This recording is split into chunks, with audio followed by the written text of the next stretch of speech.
Hey guys, hope we're all doing well today. Today's video is going to be about understanding the modes of the major scale, their purpose, their makeup, and how you can use those to understand your keys a little bit better. So check this out, right? Let's take a simple key. Let's take the key of G major, right? Now, following from the previous video, we could use our tone, semitone, tone, semitone method to find those notes, or we could alternatively just happen to know, in my case, the G major does have that one sharp, and that's an F sharp. It's meant to be a sharp symbol up there. Okay, so looking at this, right, what we know when we look at our chords, I'm going to write everything up to be really clear. So we've got our triangle standing for our major chords, our minus standing for our minor chords, and our little circle there standing for our diminished chord. Drops pen again on cue. Now, if we look at the modes, right, one way that I like to explain this to students is I write the modes vertically underneath each note. So if we start off a G note in the G key, G major key, and we play those set of notes, well then we get G major, or fancy term, G Ionian, right?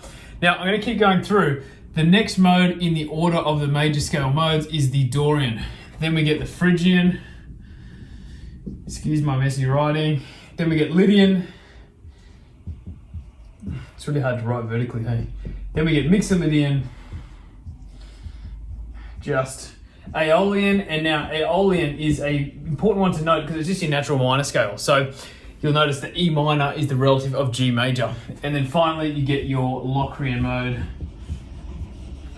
which is your half diminished scale. Okay, so when we look at this now, what we can start to see is, okay, if I play from the notes A back to A, and I include that F sharp, I'm still in the key of G major, but the mode that I'm playing is Dorian. The tonal center has shifted, home has shifted a little bit. So even though it's the same notes, the interval relations and where the tension is held and the resolution is in that mode, it is gonna sound different, yeah, even though it's the same notes.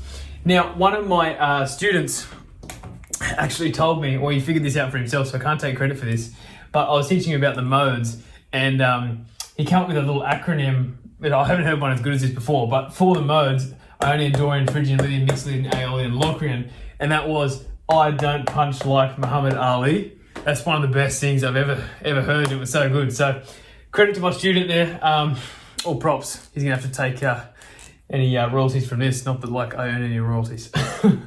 Anyways, so going ahead from here, this is a great way to visualize the modes and see where they sit in a key. Now, if I was to change the actual key, right, which means the notes up the top change, sure, but the order of the chords and the order of the modes do not. So let's say we went to, I don't know, let's go to F major, just the other side of the coin there. What color was that? Blue, yeah? Now F major has a B flat in it. So what do you notice? That's all that changed, yeah? Just the actual notes of the key, because we changed the key itself.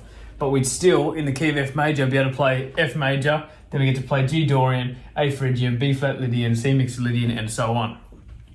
Really, really important to understand this and see this. Well, from an improv context, right, depending on what instrument you're playing, if we're playing guitar, this allows us to play all over the neck, but instead of just thinking about modes being positions, I like to think of modes being tonality, yeah? Which is where I'm going to get into in the next spot, and looking at the individual formulas of each mode. So that's all well and good, but it's all playing the scales or the modes in a diatonic fashion, yeah? So they're all in key. Yes, they're going to have that different pull, but a better thing to understand is what the actual individual formulas of each mode are, so you can actually match chords to modes. And of course, if you're playing out of key, if you get a chord that goes out or you get a modulation, then you're going to have to change things anyway. Okay, so what we've got here is these are the individual modes and their individual formulas, right? Now, the 1, 2, 3, 4, 5, 6, 7, which is our Ionian, all the others are based off that. So let's say we had the key of C major, those notes would be C, D, E, F, G, A, B, right? And then if we didn't do this in key, not diatonically, so if we just started off a C note and played this set, well, the flat 3 means C, D, E flat, F, G, A, B flat. So on, if we go and play Lydian and we're non-diatonic, we're just starting it off the root note of C, we now go C, D, E, F sharp, G, A, B, C, so on, so on. So why this is really important to understand is this relates to chord structures as well, yeah? I'm just going to spend a second on here, and then I'm going to jump on the keyboard and show you guys this because it's a really good practical example. So what we can see here is we're looking for different tonalities, right? Now, as we know, we've got a major scale, a minor variant, a major, a minor, and a diminished, right? Now, this is all related to the chord formulas, and this is how we can play over different chords. So let's say we had a minor chord, right? Now, our minor chord, features of a 1, a flat 3, and a 5. So when we look at that, we go, okay, so let's say we had a minor chord. What possible modes could we pick? So we're looking for that flat 3, 1, and 5 just to be natural, right? So cool, we could play Dorian, right? We could play the Phrygian. We could play the Aeolian. They've all got flat 3s. Locrian, it's got a flat 5 in there, so it's going to clash a little bit. They're our optimal choices. Now, you might say, well, it's a minor chord, that's the minor scale. Wouldn't that be the only one that works? But not really. This is where we get different tones, right? Or different pulls, different harmonies, different melodies. So the Phrygian has, flat 2, and it's got a flat 6 and 7 as well, but none of those clash with our chord structure. Even our Aeolian, it's got a flat 6 and 7, but it doesn't bother that chord, right? So it's fine. And your Dorian as well, it doesn't have the flat 6, it's got a natural or a raised 6, but we have the flat 7 and the flat 3, so it's still a minor type. So you can start to see when you understand these individual chord formulas that a lot of these modes can be jumped around to different basic chords, and that's how you get a lot of interest between, a harmony and a melodic section. So that's just an example. Let's take this to the keyboard and we'll digress from there. Alrighty, so let's revisit our key of G major, which has G, A, B, C, D, E, F sharp, and G, right?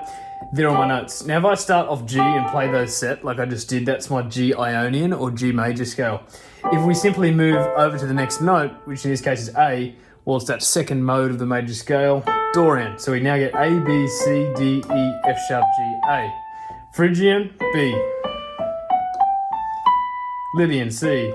Get the idea, right? You just keep going, including that F sharp. It's the same notes, different starting and finishing position. Now, if I play a chord with that, I'll just play G major, right? Ionian. Here's your Dorian. Yeah, so it sounds different even though it's the same notes because of where I'm starting and stopping. Let's look at this though. I want to look at this in a non-diatonic fashion where we're starting the modes off the root note, getting back to what I just had on the board with the individual mode formulas. So I'm going to trace this back to C major. So this is really easy for you to understand because on the piano, it's such a visual tool. We're just going to get, which octave looks better? Probably this one. We just get white keys, C, D, E, F, G, A, B, C. Okay? Now that's your major scale, or Ionian, which has a formula of 1, 2, 3, 4, 5, 6, 7, 8, or back to 1. Dorian, that has a formula of flat 3 and flat 7. So it means the third note and the seventh note are flattened. 1, 2, flat 3, 4, 5, 6, flat 7, octave, righto? Phrygian, flat 2, 3, 6, and 7. So we get 1, flat 2, flat 3, 4, 5, flat 6, flat 7, octave. Lydian, sharp 4. Mixolydian, flat 7. Aeolian, which is your natural minor, flat 3, 6, and 7. And your Locrian, everything flat bar 1 and 4. So we get 2, 3, 5, 6, 7, right? So 1, flat 2, flat 3. Then we get, now 4 natural, 5, 6, 7, octave. This is your most interesting sounding one, right? Because it holds a lot of tension. And especially some of those triads in there, if you lean it off that one chord, you're going to get that diminished chord naturally, which is a really interesting sound, obviously. You'll get that, a lot of tension in that. So none of those scales were in key with each other. They weren't diatonic, so to speak. So one thing to look at here is, okay, first of all, matching it with chords, right? So let's say we had a C major chord, and this is two ways to think about it, right? If we had a C major chord, well, what are the major options? We've got C, E, G, which is our 1, 3, 5.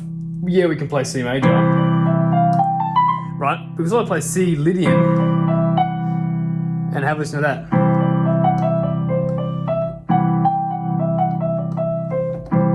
Creates a little bit of interest, right? What if we went to Mixolydian, which has our flat 7? Now it's starting to sound like a dominant 7th chord, right? And we've really got to make sure we emphasize that note to hear that flat 7 sound. So we're starting to think more about harmony between both hands using a harmony device and a melodic device here. Now, some chords, for instance, might suit a certain scale. So if we had a dominant 7th chord, right, in C, so let's do C, E, G, B flat.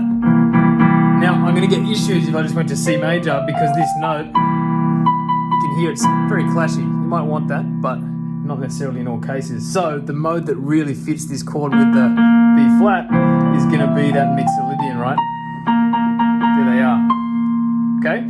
Now, let's say we had another type of chord. What if we had a C major with a sharp 4 in there? It's got a lot of tension. Better to put that up the octave anyways, but just have a listen. I'm just going to play it here for reference. So there's the Lydian. It's going to suit better, right? So some chords match certain modes. Now, what you can do as well over the top of this is you can start looking at superimposing modes. So let's say we just had something that was really basic, C major. What if we played C major on the first run?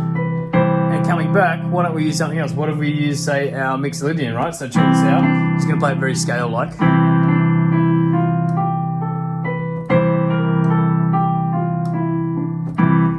Here's your Lydian. Standard major on the way back. See what I'm doing? So I'm running through my different types of major modes there, and of course I can do the same with minor. No, I'm not sticking in key, but I'm creating that harmonic and melodic interest a little bit by just straying away a little bit. If you know your formulas of your modes, you will have a very easy time doing this, but it's a great thing to learn. Thanks for tuning in, guys. I hope this lesson helped you guys a little bit understand the modes, not only in a diatonic, but a non-diatonic fashion too. Make sure to like, comment, subscribe, and we'll see you soon in the next episode. Thanks very much.